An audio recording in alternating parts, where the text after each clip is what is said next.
Di banyak lembaga PAUD di Indonesia masih sering kita temui banyak guru yang mengajar sambil merangkap sebagai tukang bersih-bersih, staf administrasi, bahkan sebagai juru masak sekalipun.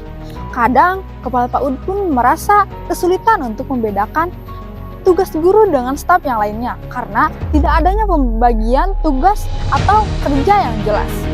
Masalah ini bukan hanya tentang ketidakefisienan, tapi juga berdampak pada kualitas pendidikan anak usia dini. Inilah pentingnya manajemen, pengelolaan pendidik, dan tenaga kependidikan PAUD. Assalamualaikum warahmatullahi wabarakatuh. Perkenalkan, nama saya Cinta Yudia Putri dari PAUD 6B. Saya di sini akan menjelaskan tentang manajemen pengelolaan PAUD. Secara etimologi, manajemen berasal dari kata to manage yang berarti mengatur. Menurut Husaini Usman, dalam bukunya yang berjudul Manajemen, Teori Praktik dan Riset Pendidikan edisi 4, manajemen dalam arti luas adalah perencanaan, pelaksanaan, dan pengawasan sumber daya organisasi untuk mencapai tujuan secara efektif dan efisien.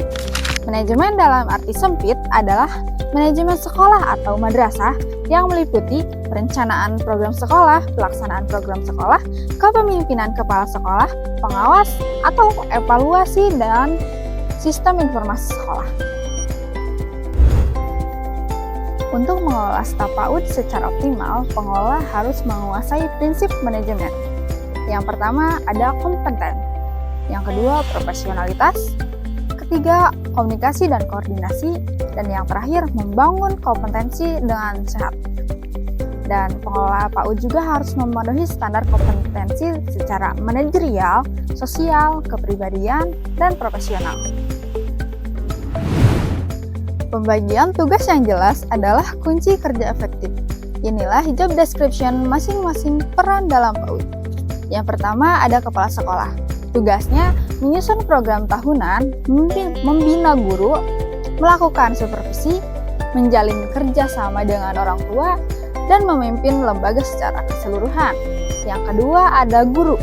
Guru tugasnya menyusun rencana pembelajaran atau RPPH, memilih media dan metode belajar, serta melakukan asesmen terhadap perkembangan anak. Yang ketiga ada staf administrasi. Tugasnya menyusun administrasi kepegawaian, mengolah data siswa dan guru, menyiapkan dokumen dan sarana prasarana. Yang terakhir ada komponen pembantu. Di sini ada dokter yang bertugas memantau tumbuh kembang anak, sementara psikolog mendampingi perkembangan mental dan perilaku anak.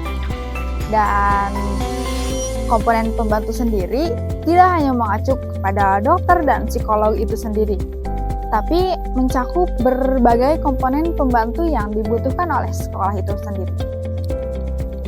Agar manajemen PTK PAUD berjalan dengan efektif, lembaga perlu menerapkan yang pertama, struktur organisasi yang jelas. Yang kedua, pembagian job description yang tertulis. Yang ketiga, supervisi dan evaluasi yang rutin. Dan yang terakhir, ada pelatihan staf secara berkelanjutan. Dengan manajemen staf dan job description yang tertata, PAUD bukan hanya menjadi tempat bermain anak, tapi juga rumah profesional bagi pendidik masa depan.